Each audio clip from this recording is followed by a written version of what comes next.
खुदा पाक बेशक शहनशाह आहे, न असबाब जी रब के परवाह आहे।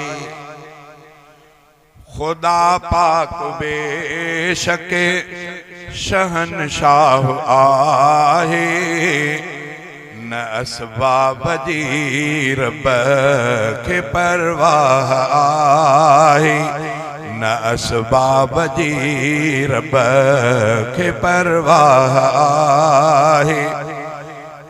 बिना पीउ जे ईसा पैदा कयाई, ऐं उनखे अञा ताईं ज़िंदह रखियाई, ज़िंदह रखियाई।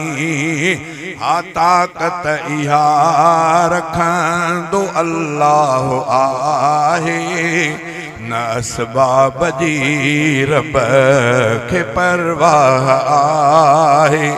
खुदा पाक बेशक शहनशाह आहे, न असबाब जी रब के परवाह आहे। बिना पुल जे मूसा कीअं पार थी वियो, ऐं कारून दौलत सां गॾुगार थी वियो, गॾुगार थी वियो।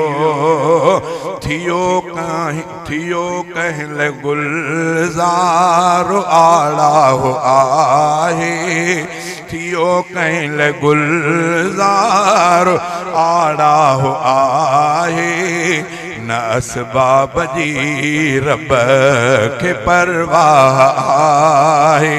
खुदा पाक बेशक शहनशाह आहे, न असबाब जी रब के परवाह आहे।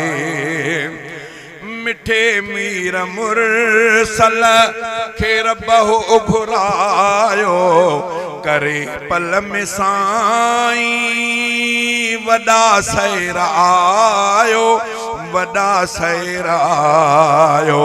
समावात खां थियो गुज़रगाह आहे, न असबाब जी रब के परवाह आहे।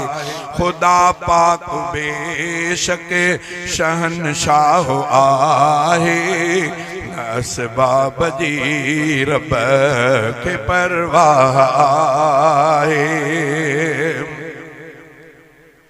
ॾिसो कहफ़ वारनि खे रब हो सुम्हारियो, ऐं सदियुनि खां पोइ बे सलामत उथारियो, सलामत उथारियो। ईअं बि खणाईंदो रब साह आहे, ईअं बि खणाईंदो रब साह आहे, न असबाब जी रब के परवाह आहे। हू अधरात जो सिज उभारे सघे थो, ऐं सिज हूंदे तारा ॾेखारे सघे थो, ॾेखारे सघे थो। मञे जो नहीं ॻाल्हि गुमराह आहे, न असबाब जी रब के परवाह आहे। खुदा पाक बेशक शहनशाह आहे, न असबाब जी रब के परवाह आहे। बिना अमल अहमद के जन्नत जे ॾींदो, त रब खां पुछण वारो आ केर थींदो, हा केर थींदो। रहमत जो बेशक हू दरियाह आहे, रहमत जो बेशक हू दरियाह आहे, न न असबाब जी रब के परवाह आहे।